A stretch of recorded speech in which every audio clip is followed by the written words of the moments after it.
साल 1943 जब पूरी दुनिया सेकेंड वर्ल्ड वॉर की आग में झुलस रही थी, तब भारत के बंगाल में एक ऐसा सन्नाटा पसरा जो बमों के धमाकों से ज्यादा खौफनाक था। सड़कों पर लाशों के ढेर और हवा में सिर्फ भूख की चीखें थी।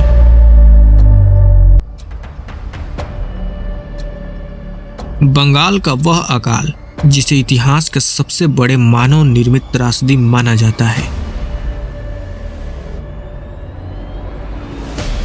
16 अक्टूबर 1942 के दिन को अकाल के स्टार्टिंग फेज कहा जाता है, जिसमें साउथ वेस्ट बंगाल के जिलों में आए भीषण चक्रवात और बाढ़ ने अकाल की नींव रख दी, जिसमें सबसे ज्यादा प्रभावित क्षेत्र मदीनापुर और 24 परगना थे।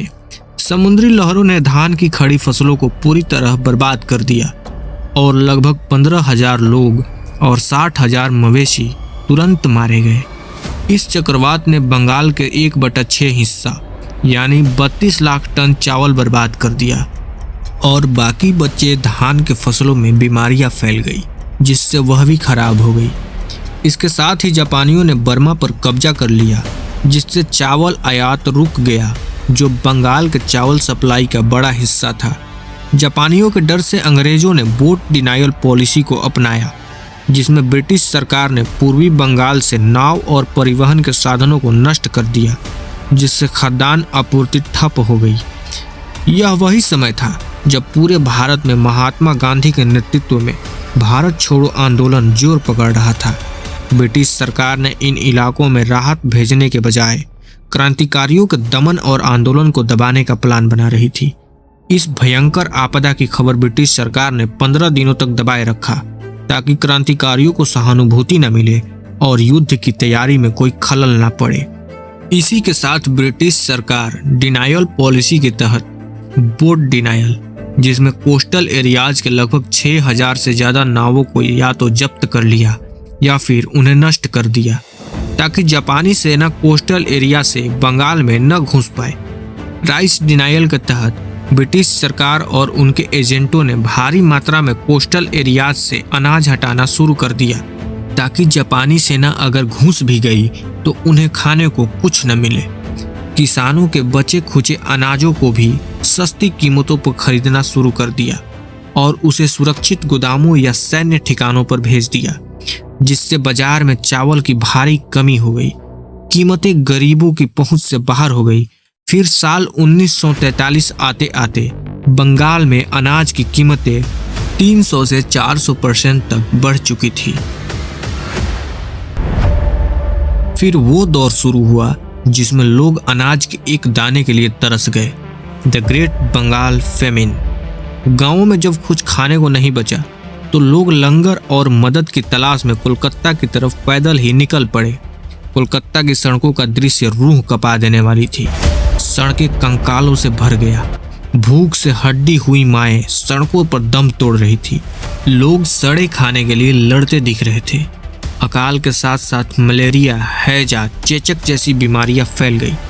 लोग कुपोषण के शिकार हुए। भूख से सड़कों पर दम तोड़ रहे थे तो ब्रिटिश अधिकारी और मध्यम वर्गीय भारतीय अपने क्लबों और घरों पर गुलछर्रे उड़ा रहे थे। मौत के आंकड़ों की बात करें तो ब्रिटिश सरकार के हिसाब से 15 लाख बताया जाता है, लेकिन वास्तविक संख्या भयावह था। प्रसिद्ध अर्थशास्त्री अमर्त्य सेन और अन्य इतिहासकारों की माने तो मौतों की संख्या 21 से 30 लाख के बीच था, लेकिन आपदा बीमारियों के साथ चले तो यह संख्या 40 लाख तक पहुंच सकती है।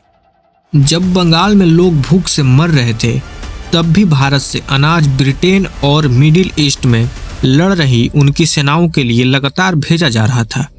भारत के तत्कालीन वाइसराय लिनलिथगोन और अन्य अधिकारियों द्वारा राहत सामग्री की मांग किए जाने के बावजूद ब्रिटेन के प्रधानमंत्री विंस्टन चर्चिल ने शिपिंग की कमी का हवाला देते हुए सहायता भेजने से इनकार कर दिया। ऑस्ट्रेलिया से आने वाले गेहूं के जहाज़ों को भी बंगाल में रुकने की अनुमति नहीं दी और उन्हें यूरोप के अन्य हिस्सों में भेज दिया। उसके लिए भारतीयों के जान से ज़्यादा युद्ध महत्वपूर्ण था।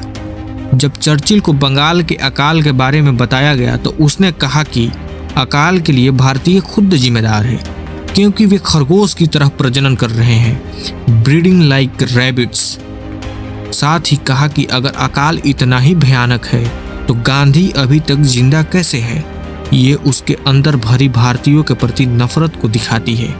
सरकार ने कीमतों को नियंत्रित करने और राहत सामग्री न भेजने के कारण यह प्रकृति से ज्यादा मानव निर्मित आपदा बन गया। मौत की संख्या इतनी बड़ी थी कि उस समय लड़ रहे सेकेंड वर्ल्ड वॉर में ब्रिटेन और अमेरिका के सैनिकों की कुल मौतों की संख्या अगर एक साथ भी मिला दिया जाए तो बंगाल में अकाल के कारण हुई मौतों की संख्या कहीं अधिक थी। 1943 के बंगाल अकाल को लेकर अंतर्राष्ट्रीय स्तर पर बहुत खींचातानी हुई। एक तरफ पूरी दुनिया सेकेंड वर्ल्ड वॉर में व्यस्त थी तो दूसरी तरफ ब्रिटिश सरकार इस अकाल की खबर को पूरी तरह दबाने की कोशिश कर रही थी। लेकिन फिर भी द स्टेट्समैन समाचार पत्र के संपादक यान स्टीफन्स ने कलकत्ता की सड़कों पर बिखरी लाशों की तस्वीरें 22 और 29 अगस्त 1943 को छापी, जिससे औपनिवेशिक सरकार की विफलता उजागर हुई। जब खबर अंतर्राष्ट्रीय स्तर पर पूरी तरह फैल गई तब अक्टूबर 1943 में आर्चीबाल्ड वेबल्स के वायसराय बनने के बाद फंड इकट्ठा होने और पंजाब से अनाज आयात के माध्यम से राहत आई। यह अकाल सिर्फ भूख की कहानी नहीं था, यह सत्ता, नस्लवाद और औपनिवेशिक नीतियों की क्रूरता का जीता जागता सबूत था। 1943 का बंगाल अकाल हमें यह याद दिलाता है कि इतिहास में सबसे भयावह मौतें हमेशा हथियारों से नहीं होती, कई बार नीतियां, फैसलों और बेरुखी से भी होती है।